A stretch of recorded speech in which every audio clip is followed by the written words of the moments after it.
आपके अंदर कितना विवेक है, कितना ज्ञान है, कितनी सहन शक्ति है और कितना समझने की योग्यता है, कितनी सुनने की योग्यता है।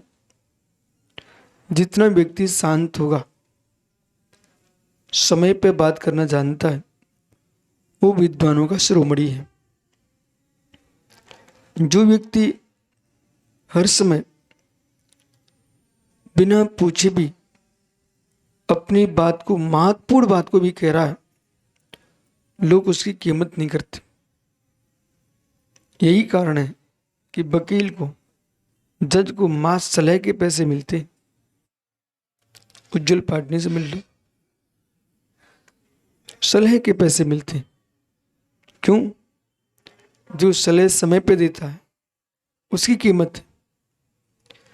असमय में उत्तम बीज भी फेंकोगे ना, तब भी फसल नहीं आएगी, और समय पे डालोगे तो फसल लहराएगी। इसलिए ऊसर भूमि में बीज मत छोड़ो, असमय में बीज मत छोड़ो, बीज व्यर्थ चला जाएगा। उसी प्रकार से असमय में अस्थान पर, अस्थान पर कोई स्थान पर असमय में अपनी बात रखोगे, तुम्हारी बात की कोई कीमत नहीं होगी। इसलिए विद्वानों को चाहिए कि मूर्खों को सुधारने की चेष्टा न करें। विद्वानों को चाहिए कि मूर्खों को सुधारने की चेष्टा न करें। आपको वक्तव्य कला आती है तो यदि मूर्खों के सामने देना पड़े, यही सोच के देना, हम अपनी कला का, जैसे कि अनेक राष्ट्रों के, देशों के सैनिक युद्ध अभ्यास करते हैं। कहाँ पर? समुद्रों में, बालू के ढेलों पर। ऐसे तुम ये मान के चलो हम अपने प्रवचन का अभ्यास कर रहे हैं ये बालू के ढेलों में। इनको सुधारने के लिए कुछ भी नहीं बोल रहे। और जो जी मूर्खों को सुधारने के लिए बोलेगा वही संसार का सबसे बड़ा मूर्ख होगा। इस बात को यहां पर त्रिलोचार्य स्वामी कह रहे हैं, पोधनाय मूर्खस्य यत्ते सोपि बालिसः शुद्धम नवेत मूढ़ान्य मार्ग ही आत्म विनिश्चितात्। प्रबोधनाय मूर्खस्य, जो पुरुष मूर्ख से प्रबोधना है, मूर्खों के प्रबोध करने के लिए खड़ा हुआ है, यत्न कर रहा है, सोपी बालिसा, वह भी बाल से नहीं मूर्ख है। क्यों? क्यों? शुद्धम नावेति मूढ़ अन्यम। मूढ़ व्यक्ति को तो एक ही शुद्ध बात आती है, जो मैं जानता हूं वही सही है। अनुभव कर लो आप, उसको तो भैया एक ही बात आती है, जो हम कर रहे हैं वही सही है। अब तुम वहां कहां सिर पटकने जा रहे हो उसको सही कराने के लिए? उसको नहीं सुनना, नहीं सुन। इसलिए अज्ञानी शत्रु श्रेष्ठ, ज्ञानी शत्रु श्रेष्ठ है अज्ञानी मित्रों की अपेक्षा। वे बौद्धिक कष्ट तो नहीं देते जो ज्ञानी शत्रु है। अज्ञानी मित्र जो होता है बौद्धिक बहुत कष्ट देता है।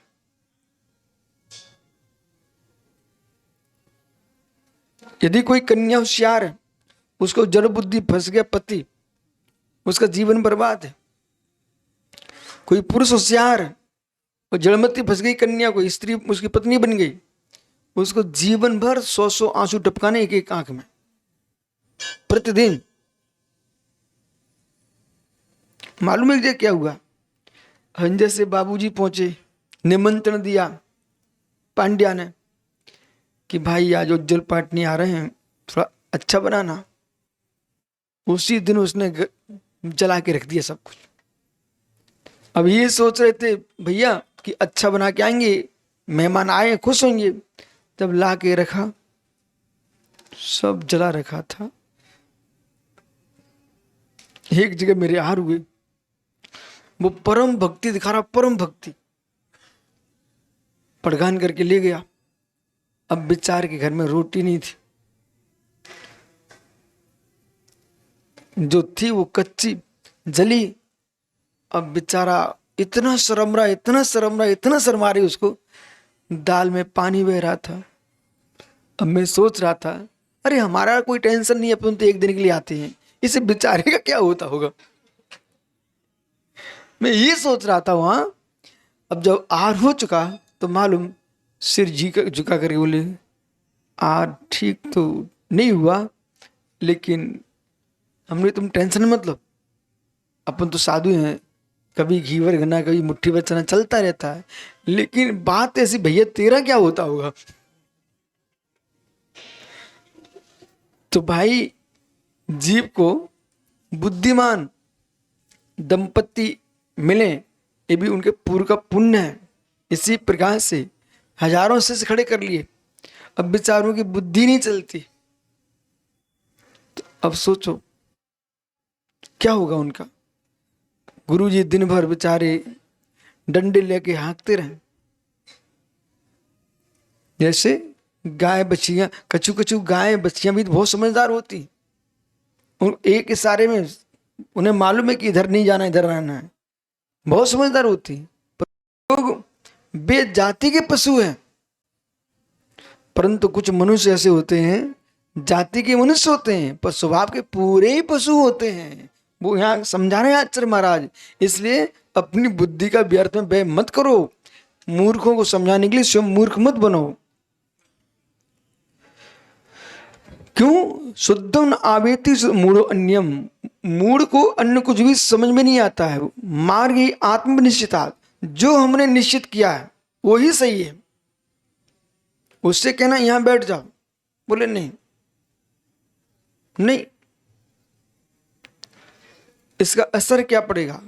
जैसे कि पूरा परिवार, आज कोई पर्व का दिन है, पूरा परिवार एक साथ बैठा हुआ है, वो अकेले से वहां बैठा जाकर के,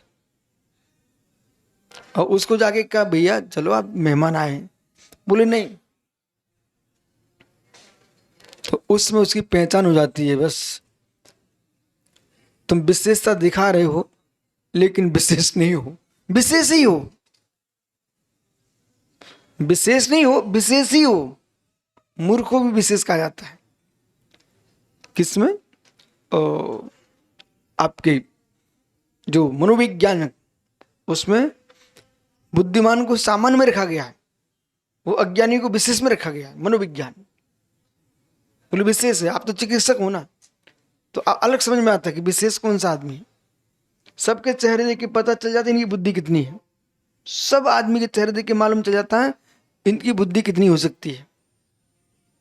व्यक्ति की भद्रबाहु संहिता देख लेना, व्यक्ति के नाक से, कान से, आंख से, मुख से, नाक के छेदों से पता चल जाता है कि ये क्या कर सकता है भविष्य में, और कितना दगेदार है, कितना सगा है, और कितना स्वार्थी है, कि स्वार्थ पाकर तुम्हारे साथ रहेगा, और जिस दिन इसका काम बने वो समझ लेगा अब इनके पास कुछ नहीं बचा, धीरे से खिसक जाएगा। पर इतना सज्जन है कि तुमको धोखा दे के नहीं जाएगा, ऐसा कि सीधे खिसक जाए। कुछ ऐसे हैं खिसक भी जाएंगे और इतना बड़ा धोखा दे के जाएंगे कि जीवन में तुम रोते रहेंगे। तो मरीज जैसा यदि कोई आया है तो ठीक, कोई बात नहीं, जब तक उसका रोग ठीक नहीं हुआ था तब तक तुम्हारे पास आ रहा था, ठीक हो गया, अब नहीं आया, ये आदमी तो फिर भी अच्छा है। लेकिन रोगी भी है, आपसे दवाई भी करा रहा है और साथ में आपसे कुछ सीख भी रहा है, और फिर छल करके आपके सामने दुकान बना के बैठ गया। तो ऐसे आदमी से तुमको संभल के रहना पड़ेगा।